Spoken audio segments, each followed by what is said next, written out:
Pode parecer que o assunto não tem nada a ver, mas tem sim. Então bora lá falar de Umbanda. Você sabia que um dos animais mais antigos do mundo, em vias de extinção, é morto todos os anos, não para comerem sua carne, em última instância, em nossa sobrevivência, mas unicamente para tirarem o chifre dele, para uso em medicinas tradicionais? Você também sabia que mataram milhares de baleias até 1960 para extraírem seu óleo, usado em iluminação pública, construção de casas e exportado para lubrificação de máquinas? Animais de todas as espécies em todos os continentes passaram e passam por isso todos os anos. E imagine o que orixás como Oxóssi e todos os seus subordinados que comandam as matas e todas as espécies pensam ou sentem com isso. Às vezes parece que as pessoas não raciocinam diante de problemas tão graves ou parecem anestesiadas em seu egoísmo, sem perceberem a profundidade dessas atitudes com a natureza. E para piorar, aqueles que divulgam conteúdo, não percebendo a gravidade do que estão fazendo.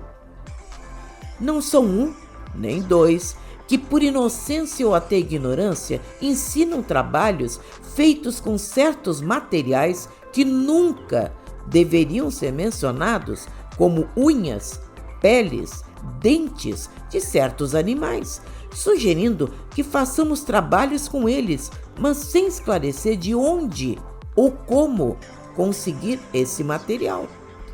Lembramos que a pagelança em certas regiões do país utilizam esses itens há milênios, mas era um tempo quando as populações eram poucas, os animais viviam em abundância e os territórios eram enormes. Mas à medida que crescemos e nossas cidades ficaram gigantescas, isso muda de figura. Aí entra a desinformação. E seria uma irresponsabilidade ensinar ou usar tais itens dentro de nossa Umbanda.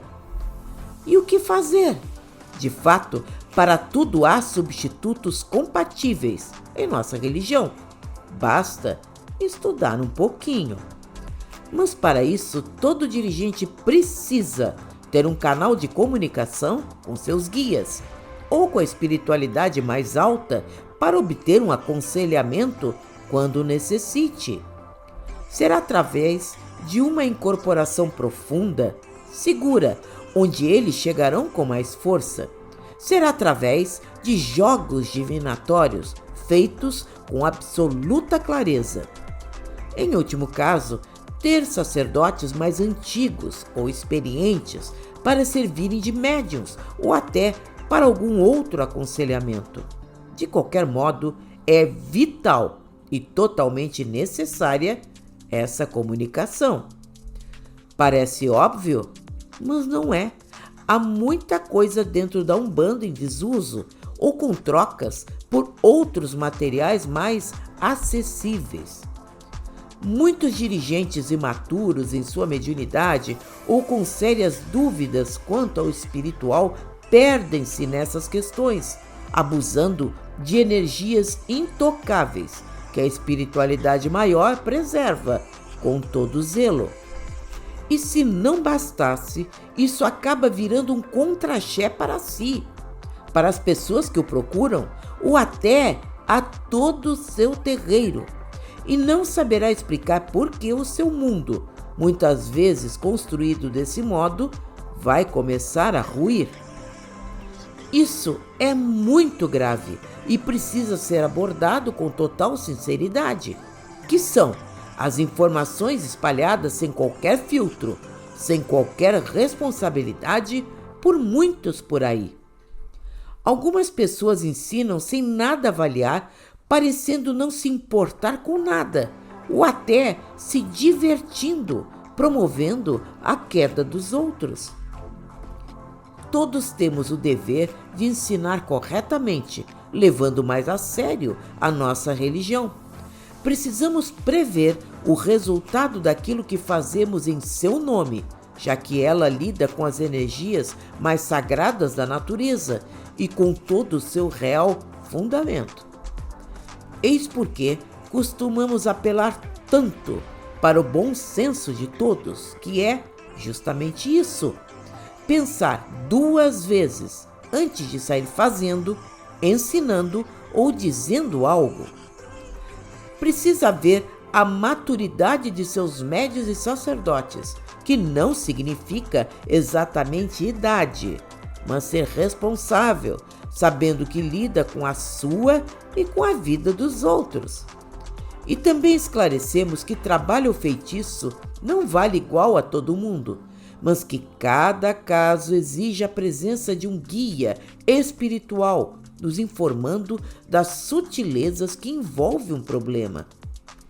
Em palavras mais simples, uma receita não vale muita coisa, e que só um guia de luz vai informar para quais entidades se fazer, o que se coloca ou se retira, onde deve ser colocado e tudo aquilo que um dirigente em seu dia a dia sabe, como as coisas mudam de figura na prática. Como já falamos, não se trata de medir um sacerdote desvalorizando os mais jovens em seu trabalho, mas a maturidade de quem faz e ensina é essencial para um bom trabalho na Umbanda. Por isso, os antigos dizem tanto que aprendizado se faz em chão de terreiro, onde um sacerdote qualificado e seus guias vão saber para quem e como repassar conhecimento. Isso vai definir nosso futuro como médiuns ou a permanência de um terreiro. Quem escolhe o resultado e as consequências sempre será o nosso livre-arbítrio. Portanto, faça bom uso dele.